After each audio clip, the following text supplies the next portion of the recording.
Silence is one of the most psychologically destabilizing experiences in human connection. Not because it always means something bad, but because the human mind is not designed to sit with uncertainty. When someone goes quiet, your brain doesn't wait patiently for information. It fills the gap. It creates meaning. And most of the time, the meaning it creates is painful. Not because it is accurate, but because the mind prioritizes threat over truth. When there is no data, the nervous system assumes danger. So you don't just notice the silence, you inhabit it.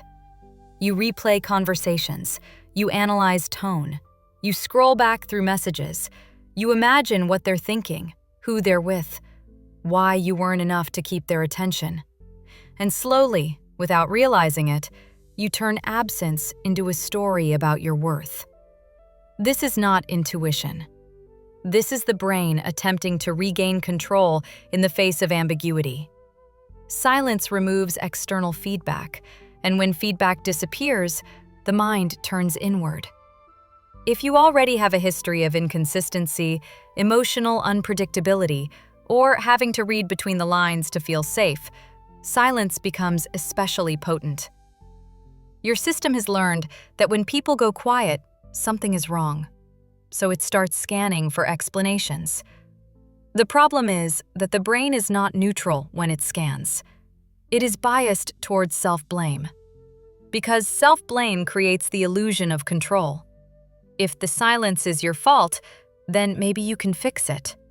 If it's something you said, something you failed to do, something you should have known, then you can correct it next time. This is why painful stories form so quickly. They give the mind something to hold on to. But clarity doesn't come from filling the silence with meaning. It comes from interrupting the story-making process altogether. The first step in stopping painful stories is recognizing that silence is not information. Silence is a lack of information. And when there is no information, any conclusion you draw is speculative. Your mind may treat those conclusions as facts, but they are hypotheses, not truths. This distinction matters because once you stop treating your thoughts as evidence, their emotional grip weakens. You can begin to observe them instead of believing them. Another important shift is understanding that your reaction to silence says more about your attachment conditioning than about the other person's intent. If silence immediately triggers anxiety, urgency, or self-doubt, that doesn't mean the silence is meaningful. It means your nervous system associates absence with danger. That association was learned somewhere, often early, often repeatedly. And the mind's stories are attempts to soothe that association by explaining it away. But explanation does not equal regulation. You can understand why someone is silent and still feel dysregulated. The goal of this video is not to help you interpret their silence correctly. It's to help you stop hurting yourself with interpretations that you cannot verify. One of the most damaging habits around silence is personalization. The assumption that silence is a response to you, that it reflects your value, desirability, or importance. In reality, silence can come from many places: avoidance, overwhelm, emotional shutdown, distraction, conflict avoidance, a lack of capacity. None of these are compliments, but none of them are character judgments about you either. When you personalize silence, you collapse complexity into self-criticism, and that collapse keeps you stuck. To stop creating painful stories, you need to slow the moment when the mind jumps from observation to conclusion. Observation is simple. They haven't responded. Conclusion is layered. They don't care. They're pulling away. I did something wrong. I'm about to be abandoned. The suffering lives in the conclusion, not the observation. So practice separating the two. State the fact without interpretation. They are silent. That is all you know. Everything else is narrative. And narratives can be challenged. Another powerful reframe is understanding that silence does not demand a response from you. Many people feel compelled to fill silence with action, sending another message, explaining, clarifying, apologizing, checking in. This urge comes from discomfort, not necessity. Acting from discomfort often reinforces the very dynamic that creates more silence, because it communicates urgency, imbalance, and self-abandonment. Learning to tolerate silence without immediately responding to it is not passive. It is a form of emotional maturity. It tells your nervous system that you do not need immediate reassurance to be okay. And each time you allow silence to exist without chasing meaning, you weaken its power over you. Over time, the stories lose intensity. They still arise, but they don't hijack you. You also need to question the function of the stories you're telling yourself. Ask, what is this story trying to do for me? Is it trying to protect me from disappointment?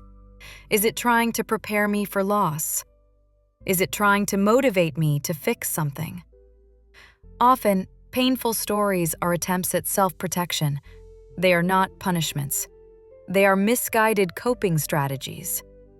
But once you recognize their function, you can offer yourself a different form of safety, one that doesn't rely on self-criticism or catastrophic thinking. Safety can look like grounding yourself in your body, redirecting attention, engaging in something predictable, reminding yourself that you can survive not knowing. Another important shift is releasing the belief that understanding their silence will bring relief. Many people think that if they could just know why the other person is silent, the pain would stop. In reality, clarity does not always regulate the nervous system. Sometimes it amplifies it. What actually brings relief is learning to regulate without certainty, to feel steady without answers. This is a skill, and like any skill, it strengthens with practice.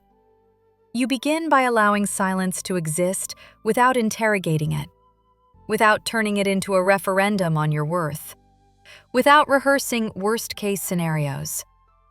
You remind yourself that someone else's communication style is not a reflection of your lovability. It is a reflection of their capacity.